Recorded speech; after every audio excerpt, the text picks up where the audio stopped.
So, in our previous class, we were discussing about Bohr's atomic model. आज हम देखेंगे Bohr's atomic model में जो बोर्स रेडियस है उसका वैल्यू कितना होता है. ठीक है. डेरिवेशन ऑफ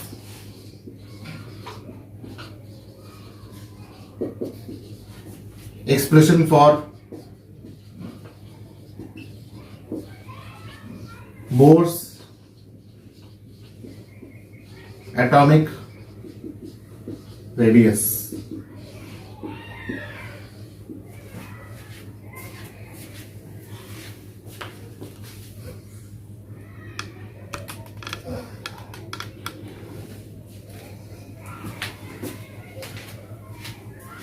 अगर ये एक एटम है और ये n इक्वल टू 1 है, फर्स्ट ऑर्बिट है, हाइड्रोजन एटम है, z इज इक्वल टू 1 है, मतलब एक ही प्रोटॉन है इसके अंदर और एक इलेक्ट्रॉन है. ठीक है. तो z इज इक्वल टू 1. तो जब ये इलेक्ट्रॉन सर्कुलर मोशन करेगा तो सेंट्रीफ्यूगल फोर्स इसका क्या होगा? Centrifugal force will be equal to mv square by r. It will be working against the inward electrostatic force of attraction. जो अंदर में इलेक्ट्रोस्टैटिक फोर्स ऑफ अट्रैक्शन है, कूलम्बिक फोर्स है.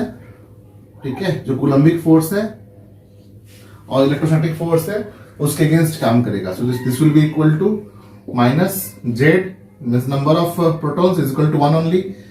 ई स्क्वायर, एक प्लस चार्ज एक माइनस चार्ज तो minus आ गया, by are square.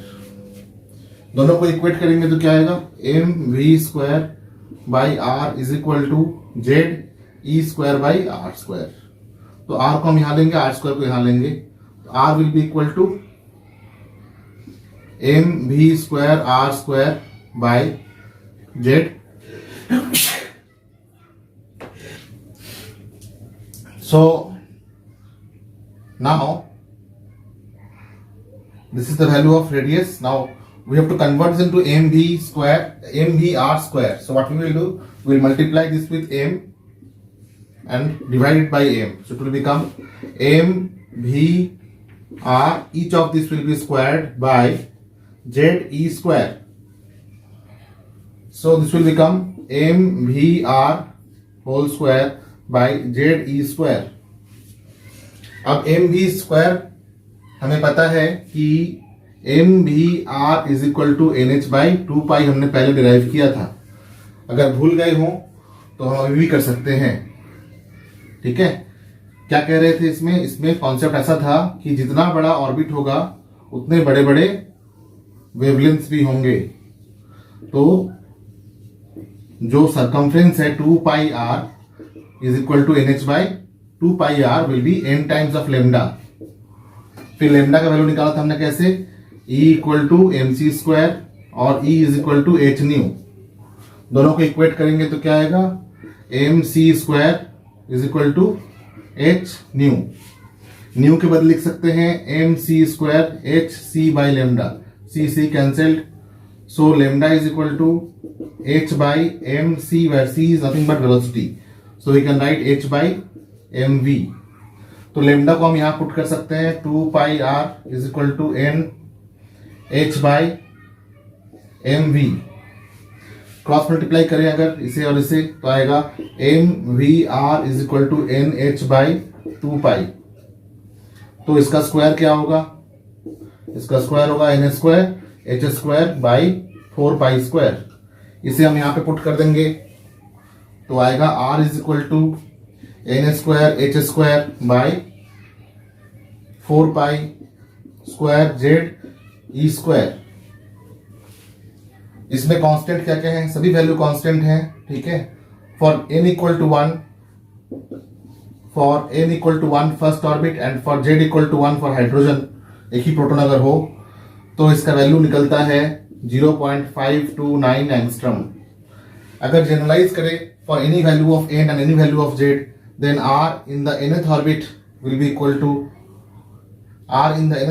equal to n square by z, and then the constant value which was coming 0.529 angstrom. This is Bohr's radius.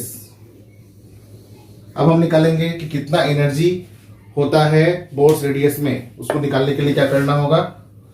I will erase this part, you can note it down.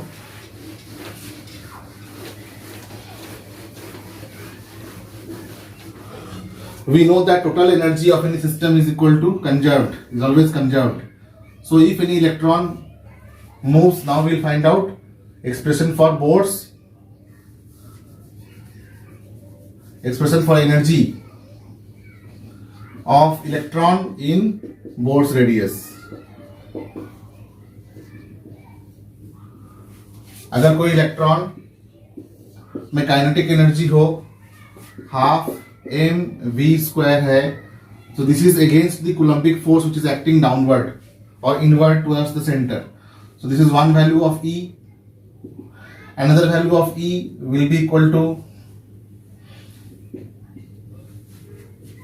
minus z E square by R square. This is Coulombic force. दोनों को add कर देंगे. Total energy should be equal to half mv² minus, and then we'll put this value here also, we can put in this way also, and here also we can put this value. So total energy will be equal to half mv² के बदले हम put कर सकते हैं z e² by r minus z e² by r. So it will become, ये छोटा है ये बड़ा है तो माइनस साइन आएगा, and it will become z e² by r is energy of the Bohr's radius in the nth orbit. Okay, in the nth orbit. ये तो एक्सप्रेशन है. अब r का वैल्यू यहाँ पुट कर देंगे. r का वैल्यू कितना निकला था हमारा पहले का? r in the nth orbit was equal to n² by 4 pi z e to the power 2 m. और कुछ छूट गया?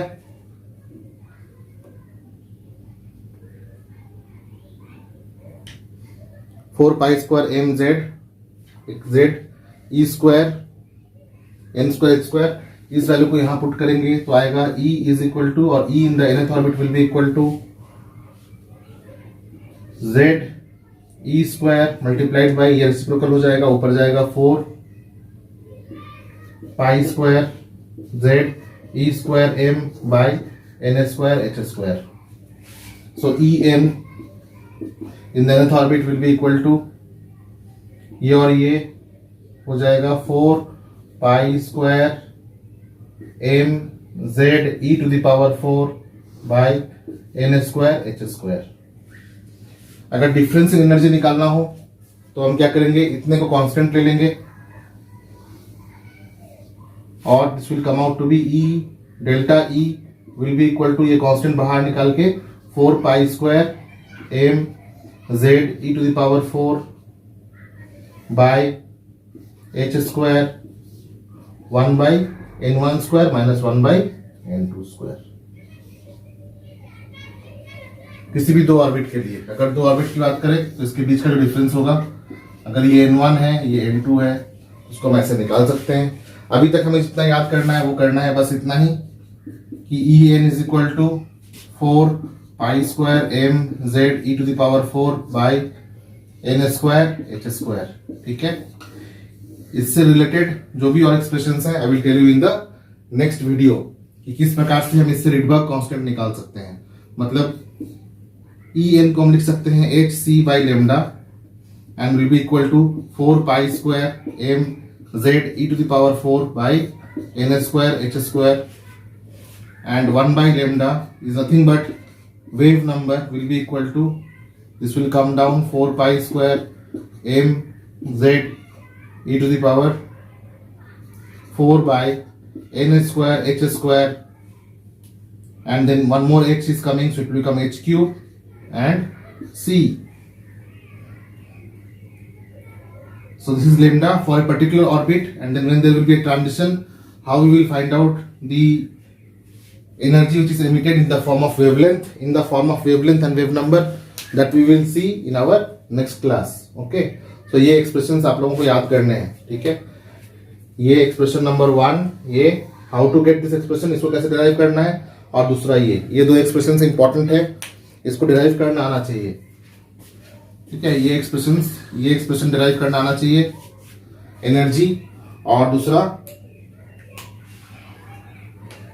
ये रेडियस को डिराइव करना आना चाहिए, है ना। तो ही आगे एटॉमिक स्ट्रक्चर और क्लियरली समझ में आएगा। ठीक है।